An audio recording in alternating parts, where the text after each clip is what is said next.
If your animal drawings look really stiff, even after you've got all the proportions correct, all the details look fine, this might be the reason why. It's not anatomy, it's not talent, it's not how long you've been drawing, it's this. And by the end of this tutorial, you'll see the difference and your drawings are just going to come alive. Most artists build animals like statues. They draw the head, then the body, then the legs, almost like assembling furniture. The problem is, animals don't exist as parts, they exist as movement. And if movement isn't the first thing in your drawing, it won't magically appear at the end. Let's observe what happens here. The spine is straight. The legs, they're vertical. Absolutely everything feels placed, not alive.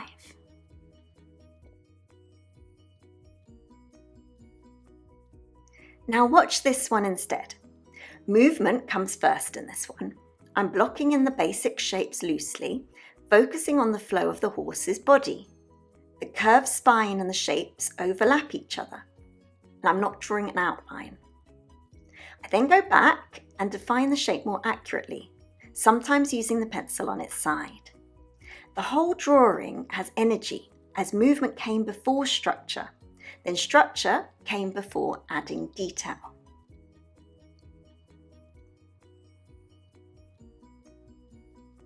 You can't really decorate a drawing that doesn't breathe in the first place.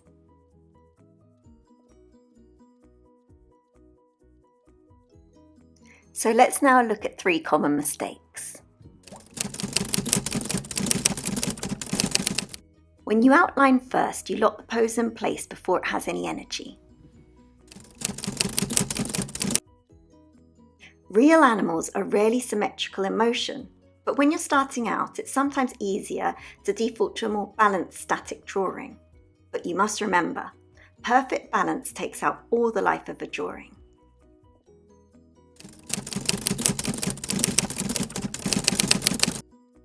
This is an important mistake people make, drawing what you think you see, not what the animal is actually doing.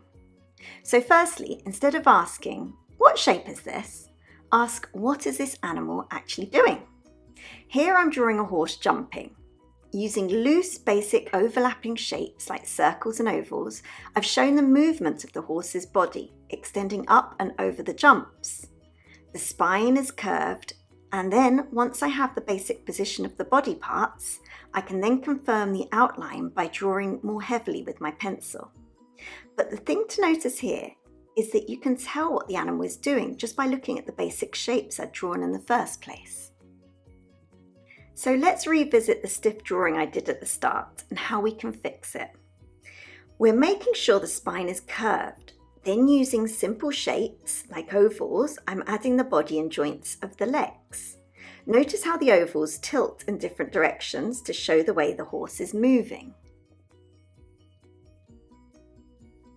Look at the curved neck, bending down as this horse is turning to graze.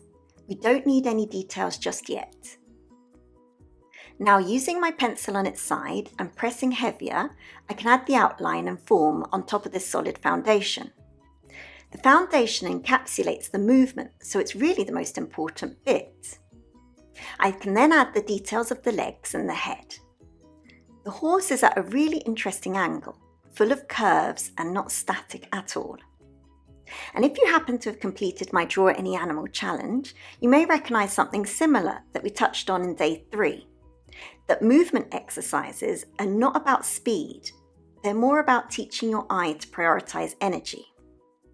And this is what separates drawings that look correct from drawings that feel alive. If your drawings feel stiff, that doesn't mean you're behind, it just means you're focusing on control. So now it's time to focus on flow, and flow is something you can train. I'm adding some shading to really make my drawing come alive. If you want to become the kind of artist who can draw animals that feel alive, not posed, please subscribe and tell me in the comments, what animal do you struggle the most when it comes to movement? And if you've enjoyed this video, you'll absolutely love this one coming up next.